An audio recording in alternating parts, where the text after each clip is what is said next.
আমার বোনেরা যদি একটু মনোযোগ দিয়ে শুনেন তাহলে অনেক প্রশ্নের উত্তর আপনারাও পেয়ে যাবেন। প্রত্যেকটা মানুষের চাহিদা হচ্ছে লিমিটেড। সেজন্য আমি প্রায় সময় বলি, নিজের মনকেও বলি, সব স্বপ্ন পূরণ হওয়া ভালো নয়, সব আশা পূরণ হওয়া ভালো নয়। মানুষ বেঁচে থাকে আশা নিয়ে, স্বপ্ন নিয়ে, প্ল্যানিং নিয়ে। সব কিছু যদি পাওয়া হয়ে যায়, নতুন প্ল্যানিং যদি কিছুই না থাকে, মানুষটার জীবনটা পুরো পাঞ্চা হয়ে যায়, এই জীবনের স্বাদ থাকে না। আপনাদের এলাকায় যদি কোনো মানুষ মারা যায়, আপনারা একটা দোয়া পড়েন, আয়াত পড়েন। আয়াতটা একটু সবাই মিলে বলেন তো কি? মাশাআল্লাহ মাশাআল্লাহ, আরেকবার। কোরআন শরীফে কি আয়াতের কোনো অভাব আছে? এতগুলো আয়াত থাকতে আপনি এটা পড়েন কেন? আল্লাহ আপনাকে এটা পড়তে বললেন কেন? নবী কেন এটা পড়তে বললেন? মনে রাখবেন ভাইরা, ইসলামকে যত বুঝতে চেষ্টা করব, আমাদের দিন দুনিয়া আখেরাত তত আলোকিত হয়ে যাবে। আপনজন মারা গেলে, প্রিয় জিনিস হারাই গেলে মনে কষ্ট লাগে কি লাগে না? আপন মানুষ হারিয়ে গেলে মনে কষ্ট লাগে কি লাগে না? যখন হারিয়ে যায় তখন কি আর ভালো কথাও শুনতে ভালো লাগে? যখন হারিয়ে যায় তখন উপদেশ বাণী শুনতে কি ভালো লাগে? দেখবেন, প্রিয় যখন মারা যায়, মানুষ যখন অজর দ্বারায় কান্না করতে থাকে, আমার মাটা মারা গেল, আমার বাবাটা আমাকে ছেড়ে চলে গেল, আমার স্বামীটা মারা গেল, আমার স্ত্রীটা মারা গেল। যখনই মৃত্যুর সংবাদ মুসলমান শুনে, সবাই মিলে আমরা একটা আয়াত পড়ি। সবাই মিলে বলুন তো আয়াতটা।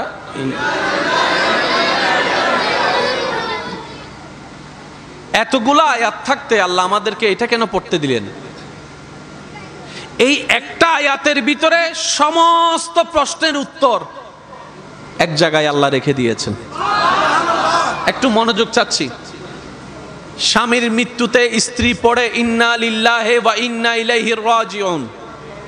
স্ত্রীর মৃত্যুর খবর শুনে স্বামী পড়ে ইন্না লিল্লাহি ওয়া ইন্না ইলাইহি রাজিউন। একই কথা সন্তানের মৃত্যুতে মা বাবার মুখে, মা বাবার মৃত্যুর খবরে সন্তানের মুখে কথা বলেন, ঠিক কিনা? আল্লাহ কি বুঝাতে চাচ্ছেন? সন্তান যখন বাবার দেহটা ধরে কান্না করতে আছে, কিরে কাঁদো কেন? কয় আমার বাবা গিয়েছে, হারালাম আমার বাবা। শব্দটাকে খেয়াল করবেন, আমার বাবা। রব বলে যে এটা তো তোর নয়, তো আল্লাহ এটা কার? বলে যে এটা আমি আল্লাহর বান্দা। যে কষ্ট নিয়ে বান্দা তুই কান্না করছিস, হারিয়ে ফেলেছস মনে করছিস, এটা তোর বাপ হিসেবে তোর যেমন অধিকার আছে, আমি রব সৃষ্টি করেছি, আমার অধিকার তোর বাপের উপর আরো বেশি আছে।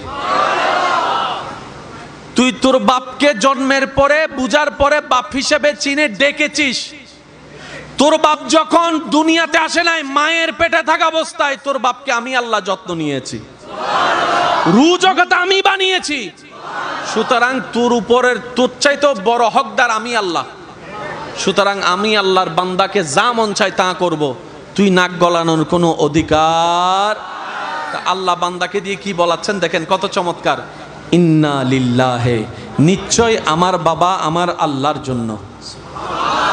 একটু জোরে বলি। অর্থাৎ আমার বাবার একমাত্র মালিক আমার আল্লাহ। ওয়া ইন্না ইলাইহি রাজিউন, সম্পদ তার মালিকের দিকেই ফিরে গিয়েছে। তার মানে আমার বলতে বাপ এটা আসলে আমার, মাটা আমার, স্বামীটা আমার, স্ত্রীটা আমার, সন্তানটা আমার, জায়গাটা আমার, গাড়িটা আমার, বাড়িটা আমার, ব্যবসাটা আমার, সব কিছু কাট দেওয়া। জোরে বলেন, সব কিছু কাট দেওয়া। তো যদি আমারই না হয়, আমার টেনশন আর কই? বুঝবেন যে 100 টাকা আপনার পকেট থেকে হারানোর পরে আপনি পাগলের মতো টেনশন করে খুঁজছেন, পাওয়ার পরে সেই 100 টাকার যখন জিনিস কিনবেন, 100 টাকার মালিক যখন দোকানদার হবে, দোকানদার থেকে 100 টাকা হারাই গেলে আপনি কি আর টেনশন করবেন? কেন? কারণ আপনি এটাকে নিজের মনেই করছেন না। যতক্ষণ নিজের মনে করেছেন টেনশন আপনার ছিল, যখন মনে করেছেন টাকাটা তো আমার না, দোকানদারের, আমি টেনশন করে লাভ কি? ঠিক এটাই আল্লাহ শিক্ষা দিচ্ছে, ও আমার বান্দারা, তোমাদেরকে আমি দুনিয়াতে পাঠালাম, তোমরা মেহমানের মতো থাকবা, মেহমানের মতো করে থাকবা, মেহমানের মতো করে জীবন যাপন করো। সুতরাং মালিক হওয়ার চেষ্টা করিও না, মালিক হওয়ার চেষ্টা করিও না, নিজের কিছু করার চেষ্টা করো না। তোমরা বান্দাদের, রব্বুল আলামিন বলে, তোমরা বান্দাদের শুধু দুইটা জিনিস আপন আছে, একটার নাম ঈমান আর একটার নাম নেক আমল। নিজের বলতে কয়টা জিনিস? জোরে বলেন কয়টা? একটার নাম ঈমান আর একটার নাম নেক আমল। এই দুইটা জিনিস ছাড়া আমার আমার বলতে, আপনার আপনার বলতে আর কিছু। এবার আসেন, অন্ধকার রুমে ঘুমাইতে পারে না এমন অনেক ভাইয়ের এখানে আছে না নাই? একটু জোরে বলেন না, আছে না? অন্ধকার রুমে থাকতে পারে না এমন অনেক বোনের আছে না নাই? তো কবর কি আলো না অন্ধকার?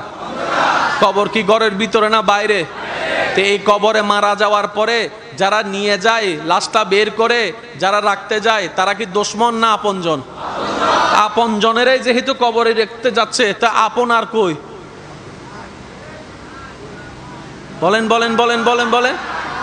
ইউ আর মাই ডার্লিং, কিছু কথা বলে না। ইউ আর মাই জান, ইউ আর মাই ফ্রান। যখন বলে যে করোনা হয়েছে, হতে get out, I hate you. আরো জোরে বলেন ঠিক কিনা? যখন করোনার মহামারী চলছে, স্বামীর পাশে থাকতে চেয়েও স্ত্রী পারছে না, স্ত্রীর পাশে থাকতে চেয়েও স্বামী পারছে না,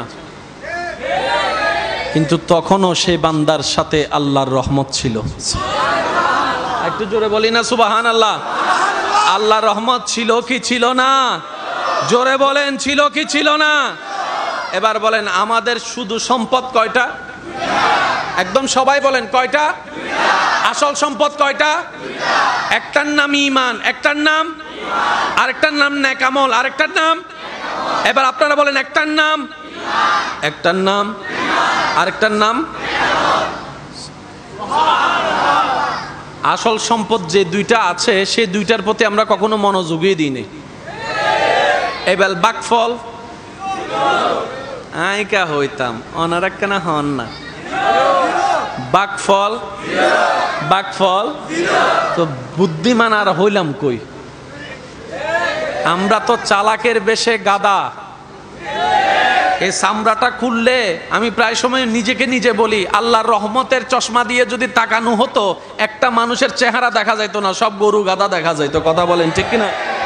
আমরা সবাই মানুষের ভেষে এক একটা পশুর চাইতে খারাপ মানুষ বসে আছি। সেজন্য অনেক মানুষের চরিত্র দেখে অনেকে বলে তার অভ্যাস চরিত্র জানোয়ারের চাইতেও খারাপ, জানোয়ারের চাইতেও খারাপ। জানোয়ার হচ্ছে হিংস্র, সে বাঘ, সে জানোয়ার, হিংস্রামি করে সে খাবে। কিন্তু মানুষ তো বিবেকওয়ালা, মানুষ তো আকলওয়ালা, মানুষ তো পড়ালেখা করে, তারপরও সে নাকি এত বেয়াদবি করে, সেটা পশুর চাইতে খারাপ হয়ে যায়। কথা বলেন ঠিক কিনা? আল্লাহ আমাদের সবাইকে মানুষ বনার তৌফিক দান করুক। এবার আওয়াজ দিয়ে বলেন, আমার বলতে কিছু, আমাদের বলতে কিছু, এমনকি আমি বলতেও কিছু নাই। আমি বলতেও কিছু। এবার একটু মনোযোগ। আমাদেরকে পাঠাইছেন কে? চোখ দিছেন, হাত দিছেন, একটু জোরে বলেন, পা দিছেন, ঠোঁট দিছেন, নাক দিছেন, চেহারা সাজাইছেন, রং দিয়েছেন, কিডনি দিয়েছেন। তা আমার কই? আমি নিজেও তো আমার না। অহংকার হয় কখন? যখন আপনি কোনো একটা কিছুকে আমার মনে করবেন, তখনই তো অহংকার। আমার বাড়ি, আমার ঘর, আমার গাড়ি, আমার বাড়ি, আমার ফ্যাক্টরি, তখনই তো অহংকার। রব বলে যে আমার তো দূরে থাক, তোর নিজের বলতেও তো কিছু নাই। তোর হাতটা আমি রবের দেওয়া, তোর চেহারা আমি রবের দেওয়া, তোর ব্রেন আমি রবের দেওয়া, তোর কলিজাটাও আমার রবের দেওয়া, তোর সারা শরীরও আমি রবের দেওয়া। তো যে বান্দা আগে থেকে বুঝে আমার বলতে কিছু, সে আর অহংকার করতে